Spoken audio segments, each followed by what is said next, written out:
Bom, então vamos lá? Se você acha que a liberdade é fazer o que quiser, John Locke tem algo a dizer. Não, não é o que os seus professores mainstreams da filosofia te contaram no seu colégio, no seu ensino médio ou na faculdade.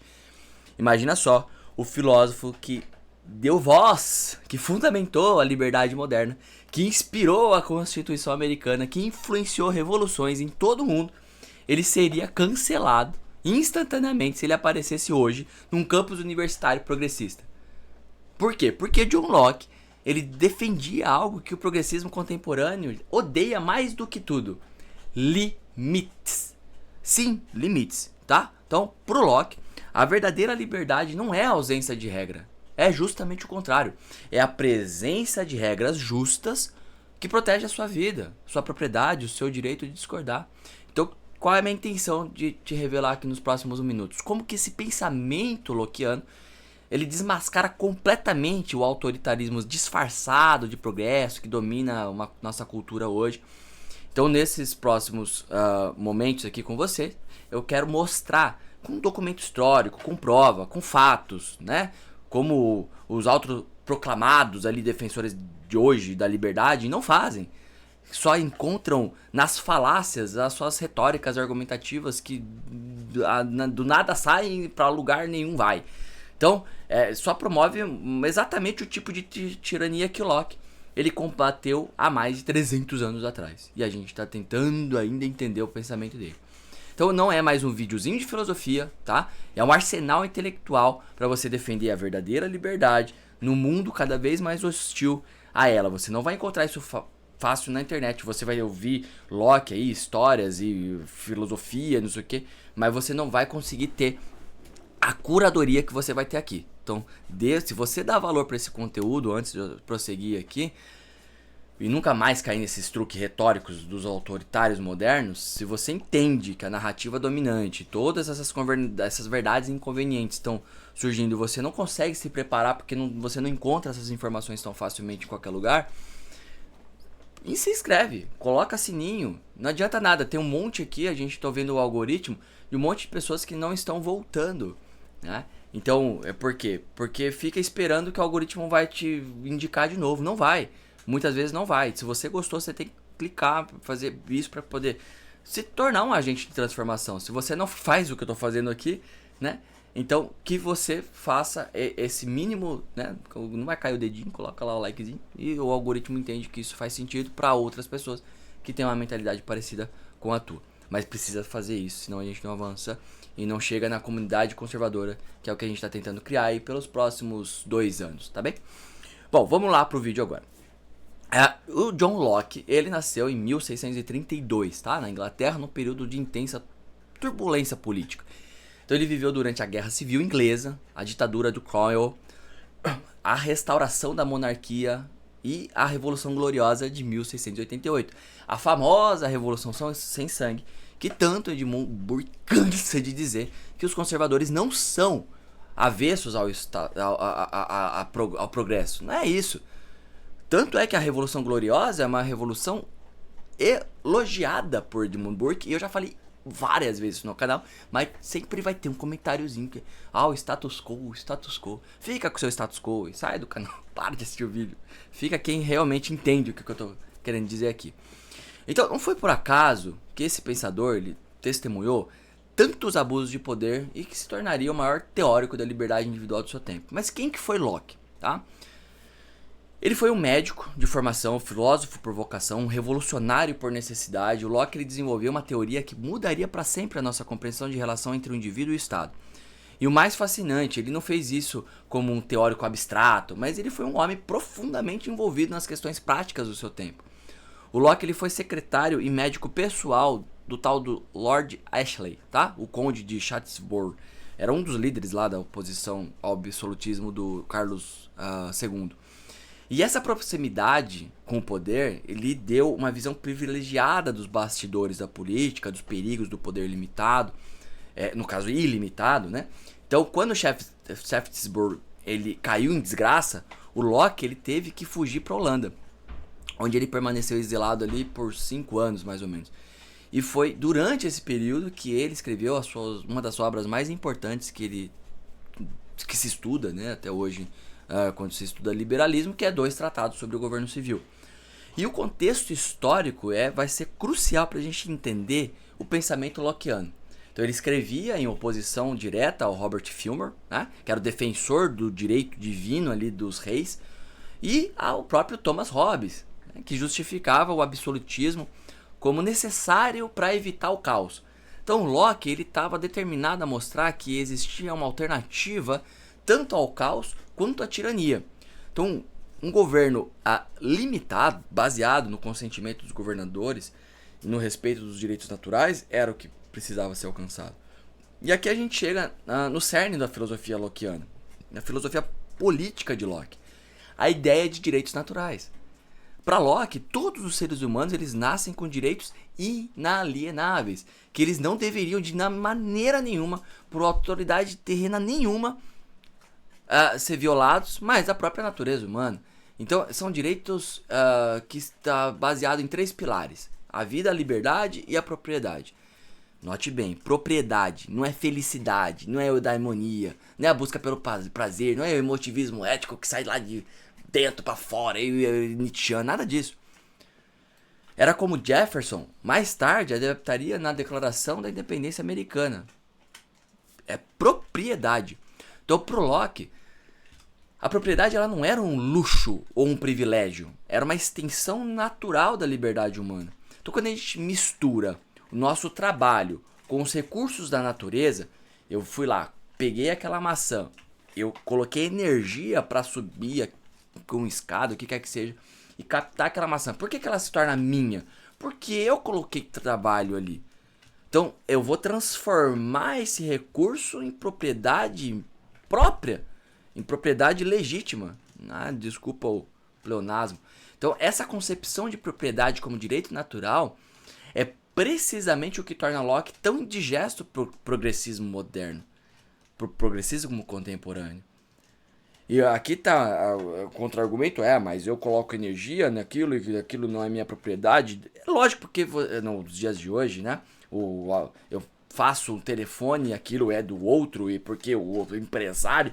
porque o empresário foi mais esperto, construiu aquilo tudo, penou muito mais. Simplesmente eu tô colocando energia para vender o meu tempo. Aí é outra história que o mais-valia lá do barbudão não capta, tá bem? Então, porque se a propriedade é um direito natural, então o Estado ele não pode simplesmente redistribuí-la conforme a sua bela e boa vontade do pai Lula. Nada disso. O Estado existe justamente para proteger a propriedade e não é para confiscá-la. Como Locke ele escreveu lá no segundo tratado, né, o grande e principal fim, portanto, eu vou colar aqui, dos homens se unirem em comunidades e substituírem ao governo, é a preservação da sua propriedade. Então imagina um filósofo contemporâneo dizendo isso numa Universidade Federal Brasileira. Seria praticamente um suicídio acadêmico, né? Então, mas a defesa da propriedade em Locke não é simplesmente apologia do egoísmo ou da acumulação desenfreada, como os seus críticos frequentemente vão sugerir. É antes o reconhecimento de que sem propriedade não há verdadeira liberdade. Então, um homem que não pode colher os frutos do seu próprio trabalho, ele não é realmente livre. Ele é um servo, ele é um escravo daquilo que controla os frutos do seu trabalho. Então, vamos pensar no Paulo Guedes, o ex-ministro da Economia, que estava pronto para decolar. Não, a gente foi lá e destruturou. Por quê? Porque o Bolsonaro fala palavrão. Era o sistema de governo que estava em jogo. Ele compreendeu perfeitamente o princípio do Locke. Ele não aplicou 100%, é outra história. Mas ele entendeu quando ele dizia que a liberdade econômica ela é inseparável da política, da liberdade política. Não é possível ser politicamente livre quando se depende economicamente do Estado. Essa é uma lição que muitos brasileiros eles não conseguem entender. Agora vamos para o segundo pilar, que é fundamental do pensamento do Locke, o contrato social. Então, diferentemente do Hobbes, um contratualista, assim como Jean-Jacques Rousseau, que via o Estado da natureza como a guerra de todos contra todos, o lobo do homem, aquela coisa toda, né? e concebia como um estado de liberdade, mas não de licenciosidade, no estado de natureza, os homens já são governados pela lei natural, que lhes ordena respeitar a vida, a liberdade e a propriedade uns dos outros.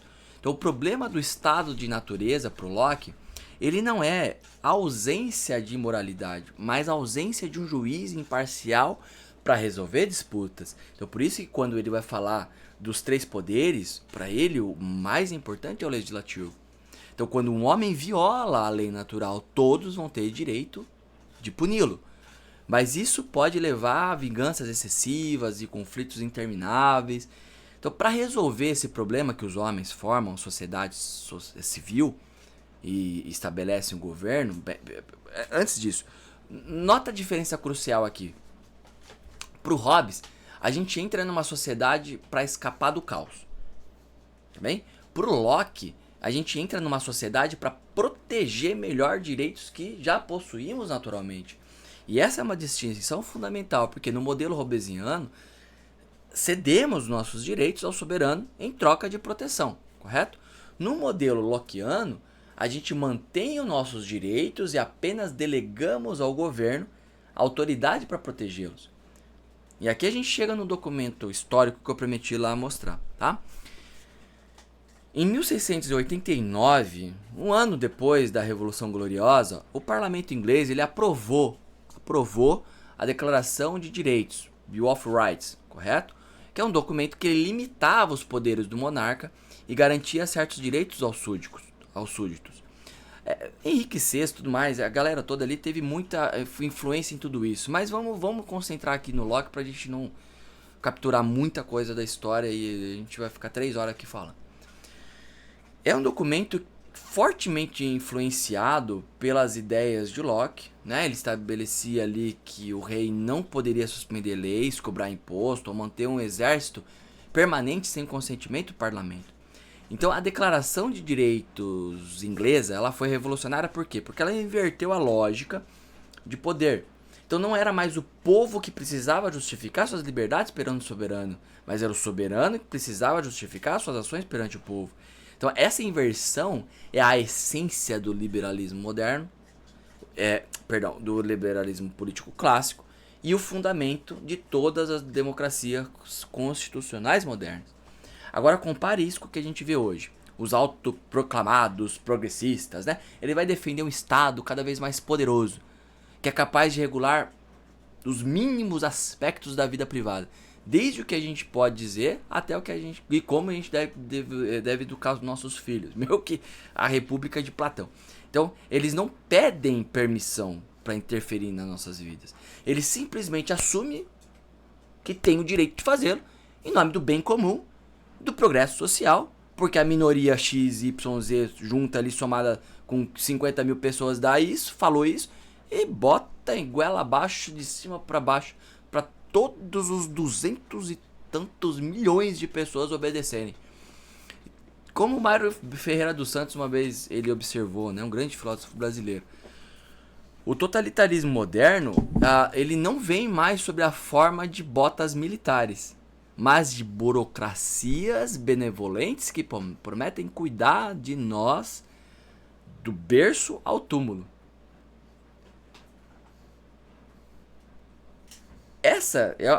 Ele captura aqui perfeitamente a natureza do autoritarismo progressista contemporâneo. Então não é um autoritarismo que se impõe pela força bruta, mas é pela sedução, né, de segurança, de conforto. Então o Locke ele antecipou esse perigo quando ele escreveu lá, vou ler também, a liberdade dos homens sobre o governo consiste em viver segundo uma regra permanente, comum a todos nessa sociedade e feita pelo poder legislativo nela erigido. Liberdade de seguir a minha própria vontade em tudo quanto a regra não prescreve, não estando sujeito à vontade inconstante, incerta, desconhecida e arbitrária de outro homem. Note ali a ênfase em regra permanente e comum a todos. O Locke ele não estava ali defendendo a ausência de regras, mas a presença de regras claras, estáveis e universais. O que ele rejeitava era o poder arbitrário que muda conforme a vontade do governante ou as pressões do momento. Tá tendo ou não uma aula aqui que você teria que pagar um curso aí de filosofia política, horrores de ciência política, quer que seja. Aí custa, né? Dar não apertar um. Se você tá até aqui e não apertou o like, não conseguiu, não disse pra plataforma, não é pra mim, não, eu não tô nem aí se isso aqui chegar a 30 mil visualizações. O importante é que o algoritmo entenda e consiga nichar o público. É isso que a gente precisa aqui. Chega desse negócio de haters, é uma peneira. Não tenho nenhum interesse em quem não tem interesse no conteúdo. De verdade. Então, se você gostou, tá até aqui, clica no likezinho, comenta alguma coisa só para pro algoritmo fazer o percurso natural dele. Tá bem? Mas não é pra gente não, é pra outros que querem realmente chegar mais longe nesse sentido. O que a gente vê hoje então? Vamos voltar. Regras que mudam constantemente conforme as últimas sensibilidades progressistas, não é isso não? As leis que se aplicam a alguns grupos, mas a outros não. Punições severas para certas formas de discurso ofensivo, enquanto outras formas igualmente ofensivas são celebradas como corajosas ou empoderadoras. Então, se Aristóteles ele pudesse observar uma sociedade atual, né, ele provavelmente diria, dentro daquele seu mantra, né, tratem o igual como igual, o desigual como desigual. Ele diria, cara, vocês estão confundindo liberdade com licenciosidade. E agora está colhendo os frutos amargos dessa confusão. O Locke, sem dúvida, concordaria com isso. Mas o aspecto mais revolucionário do pensamento de Locke, o que torna tão relevante para nossos tempos, é a sua defesa do direito de resistência. Então, para o Locke, quando o governo viola sistematicamente os direitos naturais que deveria proteger, o povo não apenas tem o direito, mas o dever de resistir e, se necessário, substituir o governo. Então, como ele escreveu lá no segundo tratado, sempre que os legisladores tentam tirar e destruir a propriedade do povo ou reduzi-lo à escravidão sob poder arbitrário, colocam-se em estado de guerra contra o povo, que fica então absolvido de qualquer obediência. Então essa afirmação revolucionária que ecoa através dos séculos. Ele inspirou a Revolução Americana, a Revolução Francesa de certo grau ali, né, com as questões um pouco mais, como posso dizer, benéficas, né, se tem alguma coisa que dá para tirar de bom daquilo, e inúmeros movimentos aí de libertação ao redor do mundo. Mas hoje, curiosamente, são os conservadores, não os progressistas, que mais frequentemente invocam esse princípio lockeano de resistência à tirania. O João Pereira Coutinho, um dos maiores conservadores do nosso tempo, ele escreveu o maior, melhor e mais conhecido livro dele, que é Ideias Conservadoras. Ele dizia que o conservadorismo moderno, ele é em grande medida uma defesa dos princípios liberais clássicos contra o que? As distorções progressistas nesses mesmos princípios.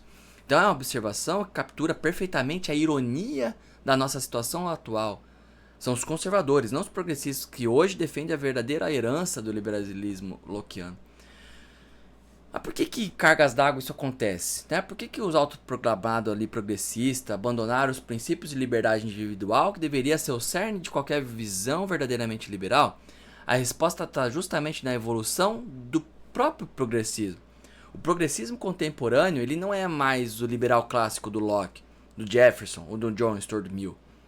É uma ideologia meio que híbrida ali, que combina elementos de marxismo cultural, de pós-modernismo, de coletivismo identitário. E o objetivo ele não é o proteger a liberdade individual bonitinho, mas é de desconstruir. É o desconstrutivismo, porque você pensa que Foucault, Derrida, a galera, né? É tudo Adorno. Pegar as estruturas sociais tradicionais em nome de uma visão utópica de igualdade absoluta e reverter tudo isso para seu favor. O Roger Scruton, quando vai dizer algo sobre o assunto, ele vai falar que o progressista moderno, ele não busca a liberdade, mas a libertação.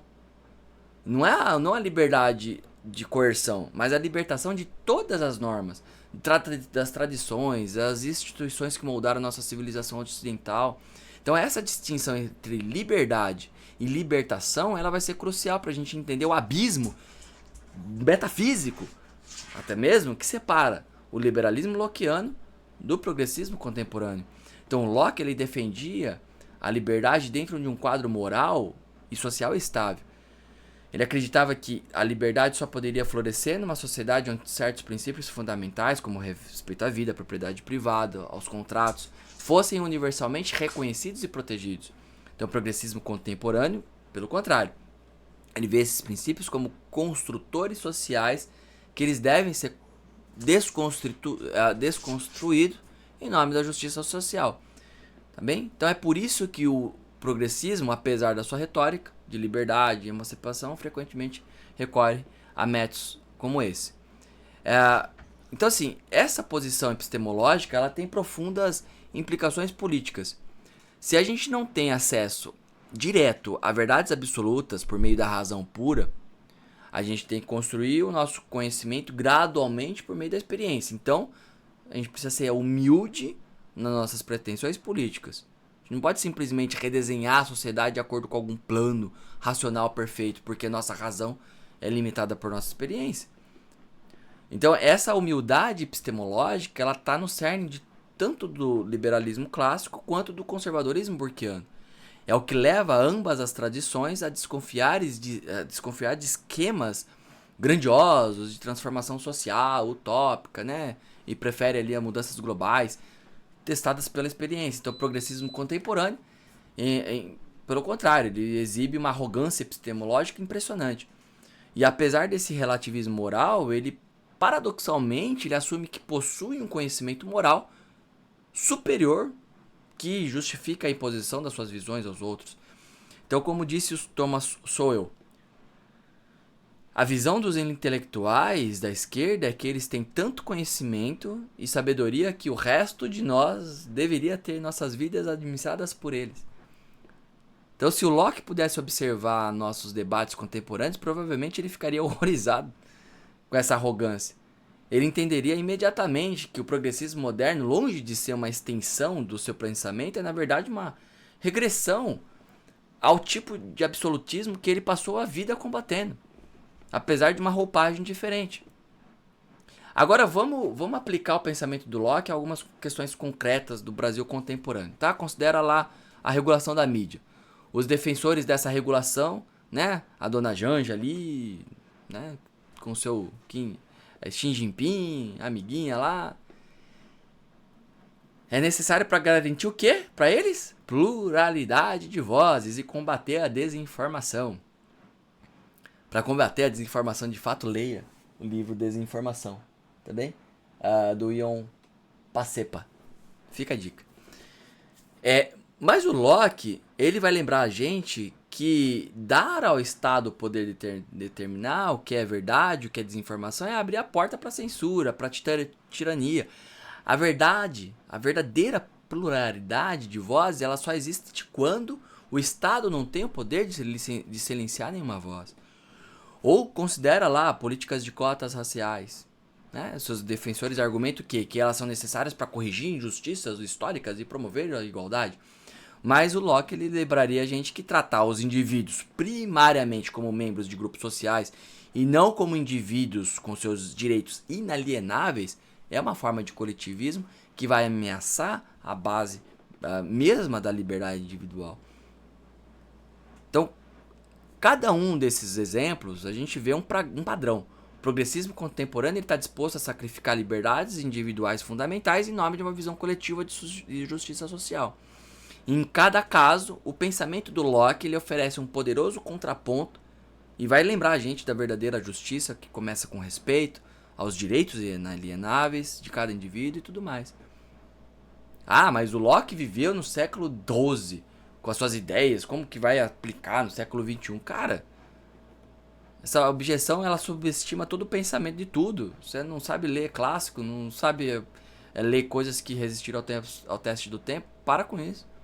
Tem outra objeção que é comum, né, de Locke, que ele era fruto do seu tempo, tinha suas limitações. Então críticos apontam, por exemplo, que ele investiu na Royal African Company, lá que estava envolvida no comércio de escravos, que as suas teorias foram usadas para justificar o colonialismo europeu, são críticas que não têm mérito nenhum, porque cometem o mesmo erro de julgar Locke pelos padrões morais do nosso tempo, não do dele.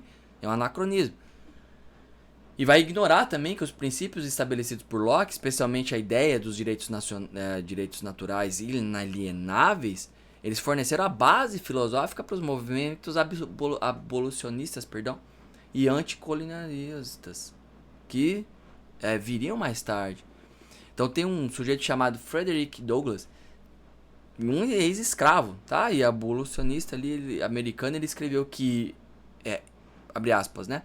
Eu não conheço nenhum argumento mais poderoso contra a escravidão do que os princípios contidos na Declaração de Independência Americana. Uma declaração profundamente influenciada pelo pensamento de Locke.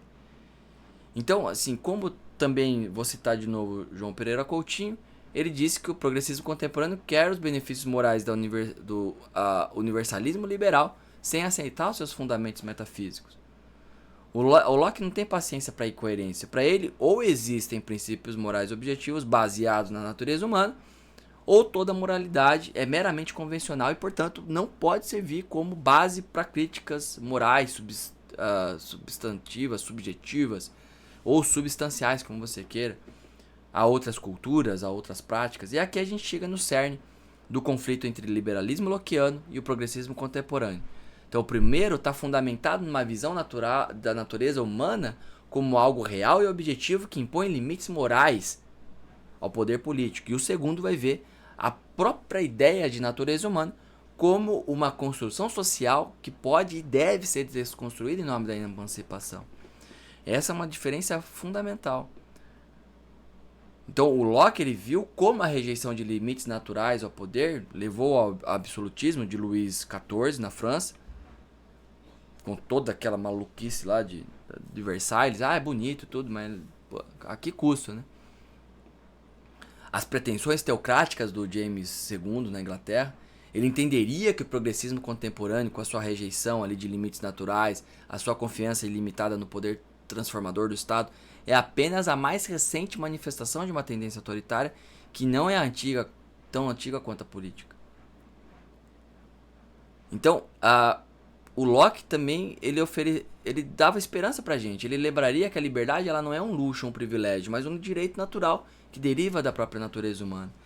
Então, essas ideias não são relíquias de um passado distante, são princípios vivos, que eles continuam a inspirar aqueles que lutam pela liberdade em todo o mundo. Então, são o fundamento filosófico das democracias constitucionais modernas e a melhor defesa contra a pretensão totalitária.